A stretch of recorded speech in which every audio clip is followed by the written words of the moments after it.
right now, as we said, the second largest commercial border point between Afghanistan and Pakistan reopened on Tuesday, nearly a month after the Taliban shut it in protest against harsh travel rules by Islamabad. However, Islamabad rejected those claims. Joining me now to discuss the relationships between the two countries is journalist in Islamabad, Pakistan, Mr. Javed Rana. Javed, good to see you. Seems like this Taliban crossing has opened up. This is probably good news for both countries. But what does this mean for both countries, and has relations opened and is dialogue flowing? Well, it means that there would be restoration of commercial ties between Pakistan and Afghanistan from one of the major transit route.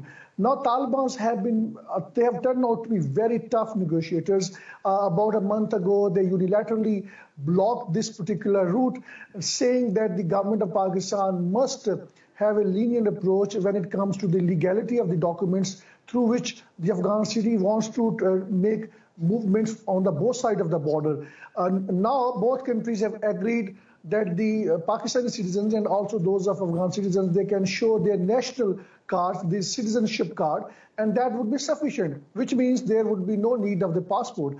That obviously means that this kind of approach appears to be an exception, because Pakistan doesn't have that kind of a loose border movement with any other country.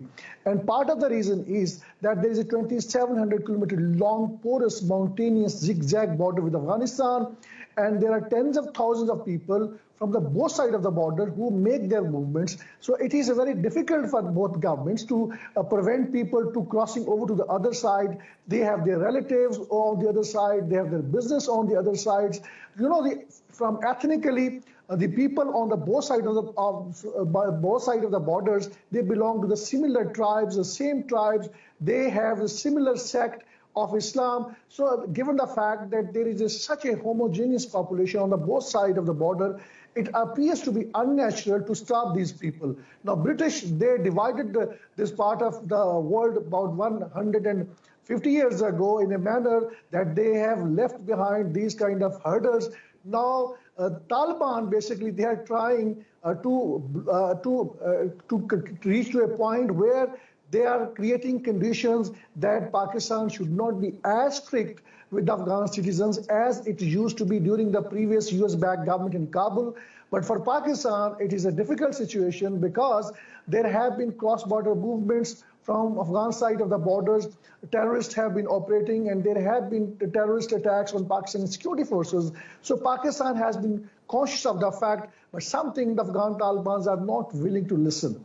Well, I was going to ask you about that, Javed. I mean, after the Taliban took over, there seems to be like mass exodus from Afghanistan, you know, as soon as the Taliban took over. I mean, are people still trying to flee into Pakistan? Is this still a worry?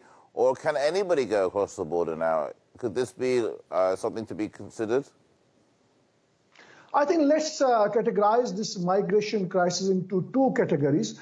First, I think there was westernized community in Afghanistan, and they had reason to rush outside Afghanistan. Many of them were the American stooges, and many of them were genuinely educated people, and they thought that they cannot live in a government under the Taliban control. But also now there is another category. You may recall that Afghanistan until August 15, when the Taliban took over, it has been largely, at least 75% dependent on the foreign aid. So a country which has been run through 75% foreign aid, that means now there is a humanitarian crisis. And according to UN report, before the Taliban's takeover, there was 50% poverty. Afghanistani citizens were 50% below the poverty line.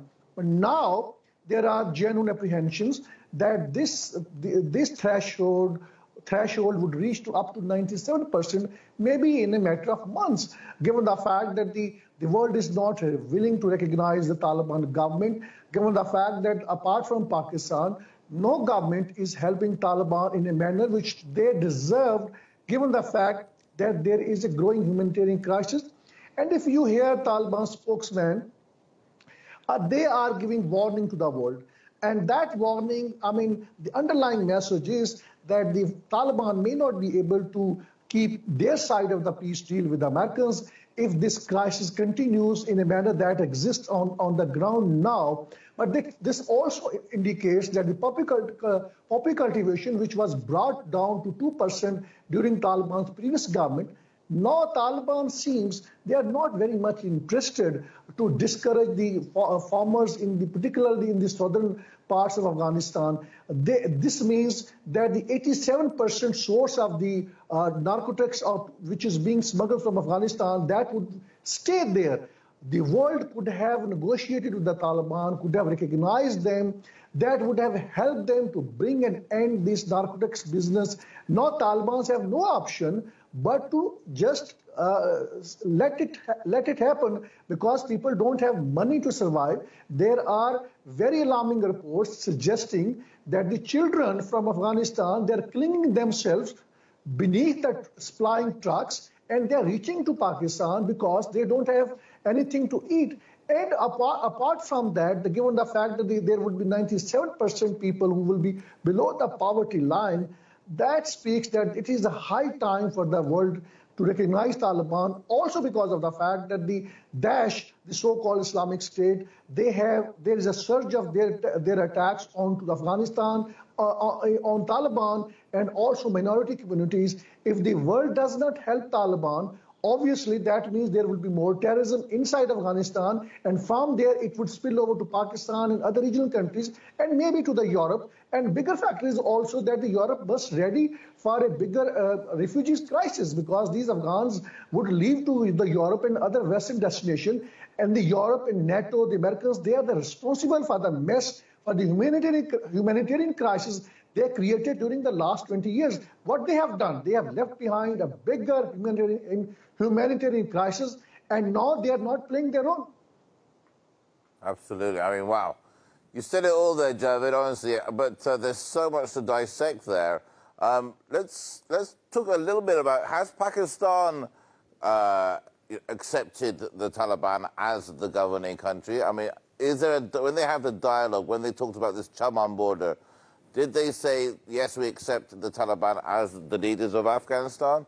Or are they just playing it segment by segment? Let's fix this problem first, then we'll fix the next problem. How's the dialogue there? I think Pakistan has informally recognized the Taliban government. I stress the word informally, because Pakistan's case is very different. Pakistan has a 2,700-kilometer porous border. You cannot prevent Afghan citizens to move across the borders, and Pakistani citizens, they have their relatives there.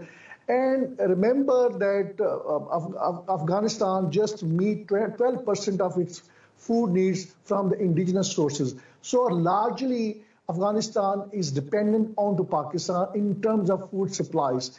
If these crossings are closed for whatever reasons, that means that there would be smuggling of these food items into Afghanistan. And there has been in the past shortage of food supplies in Pakistan, because part of the food items are smuggled into Afghanistan. Afghanistan has around 40 million population, and in terms of food supplies, it is largely dependent on Pakistan. So Pakistan simply cannot afford not to recognize Taliban government. May not be officially and formally, but informally, Pakistan has to accept the fact that it doesn't want this humanitarian crisis to grow, unlike the West. And remember that Pakistan has also allowed senior Taliban diplomats to operate in Pakistan's embassy in Islamabad, and its consulate general offices in Peshawar and other parts of Pakistan. So that reflects that Pakistan, out of no option, is essentially trying to help out Taliban government to survive. Because if it doesn't survive, that means there would be the terrorist group like Daesh would raise its head. And that is something which the world, Pakistan, cannot afford. There have been terrorist attacks on Pakistan security forces. And if Taliban government is not supported, that means allegedly, now India and many Western powers, there are serious allegations against even Americans that they have been supporting Daesh, because Americans believe, and many Western powers, and particularly India believes, that you need an insurgent group to fight another insurgent group which has come into the power through insurgency. So there are very dirty tactics which are being played behind the scene, as a result of which once again Afghanistan is being destabilized through proxy games which regional countries and the Western powers are still playing at the cost of a growing humanitarian crisis in Afghanistan.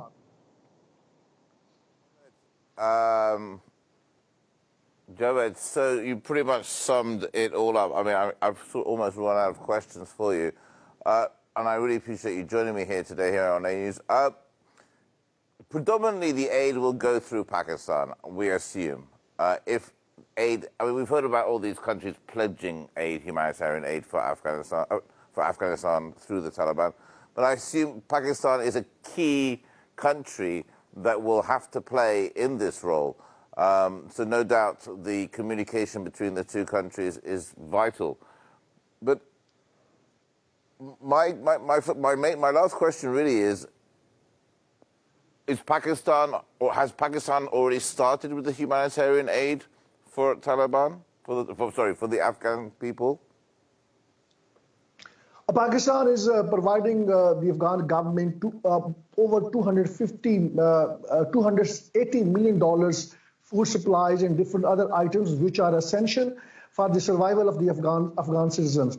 Now, Pakistan, Afghanistan has been traditionally dependent on Pakistan. It is a landlocked country, and Afghanistan has been depending on Pakistan's dry port, Pakistan's seaport, and then also, there are around 3 million Afghan citizens in Pakistan. Pakistan feels already burdened with it, and now with the growing humanitarian crisis, the responsibility of which is squarely lies onto the Americans and the other NATO countries.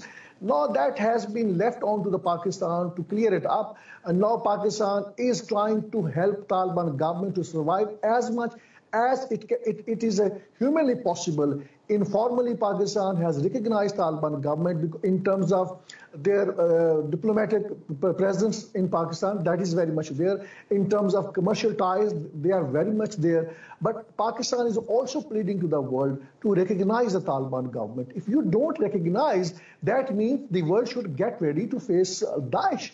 Now, the trouble is, again, the point that I want to make, that some Western powers, particularly focus is on USA, they are allegedly behind the Daesh. India is allegedly behind the Daesh, and that is an allegation, by the way, which has been leveled in the past by the Russia and Iran onto the Americans, and also the former Afghan President Hamid Karzai. He's been saying that Daesh has been sponsored by the Americans. So what are their objectives? Objectives are to basically counter China's growing influence. And China is going to have a huge investment in Afghanistan, like in Pakistan and Iran.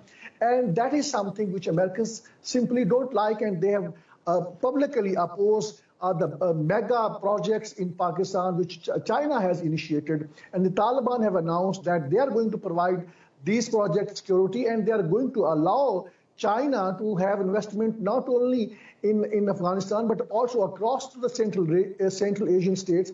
And they are going to provide security to the road infrastructure that China probably would like to build. So there is a bigger game which is being played. And these terrorist groups like Daesh, unfortunately, they are being ended up in the hands of some of the regional countries. And there are some remnants of the Ashraf Ghani government and India. They are essentially providing a kind of a strategy and also the tools through which they can possibly, and they are, by the way, to the best of my understanding, they are using Daesh to neutralize Taliban government in Afghanistan. I don't think the Daesh would be able to do that, because Daesh presence is largely in the eastern belt, particularly in its Nangarhar province, which borders with Pakistan. And that is a fear of Pakistan, that if they don't support Taliban government, that means the Daesh would gain strength, and there would be more terrorist attacks on Pakistani security forces. Javed, can you hear me, Javed? Right. You know what? What you've just said does sort of ring a bell and remind me of how the US backed the Taliban to fight the Russians back in the day. Now they're backing, as you say, Daesh to fight the Chinese. Well, we could talk about this all day, you and I, I'm sure. But, I mean, at the end of the day, forget human politics, forget, getting land. How are we going to get, what do the world governments need to do to get people the help they need right now, today? I mean, Pakistan are doing it, but who else? I mean, what do we need to do? Stand up and get help? I think to begin with, the Americans immediately needs to unfreeze their assets, which are of $9 billion US. That is just a beginning point.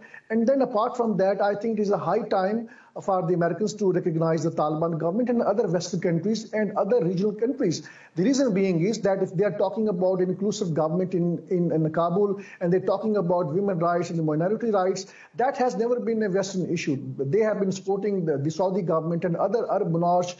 This has never been their issue. The reason is that the Americans believe that the Taliban are going to be more in battle with the Chinese, and they are not going to cooperate with the Americans. And that is a key reason that the Taliban government is not being recognized by the Americans and other Western powers. But if they don't, that means the terrorist groups like Daesh would gain strength in Afghanistan. That would also mean that there would be more poppy cultivation in Afghanistan. That would mean that there would be more drug supplies to the world, to the Europe. That means now there are 35 million drug addicts all over the world. 87% source of which is from Afghanistan. So the world needs to do something about it. And to begin with, they must recognize the Taliban government. Javed, you're clearly very passionate about this subject. Thank you so much for joining me. You and I will have a chat very soon. Let's get a big program on the cards. I like the way you think. Certainly. So. Okay, take care, stay safe. We'll speak again soon.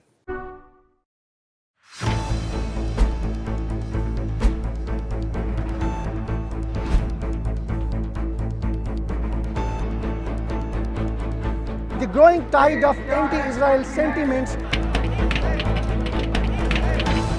What you see behind me is just tip of the iceberg of what is happening in the country.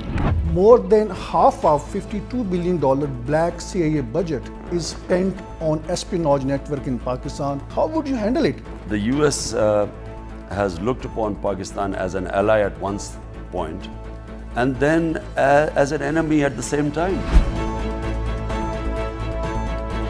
That is going to be the first legal reason on the basis of which he is going to be instantly ousted by the Supreme Court of Pakistan. Joining us live, Javed Rana, who's an expert on politics and geostrategic issues. In the world politics, which is not being driven by any moral principle, it is being driven by the hard geostrategic realities. In a broader picture, more countries would aspire to have nuclear weapons.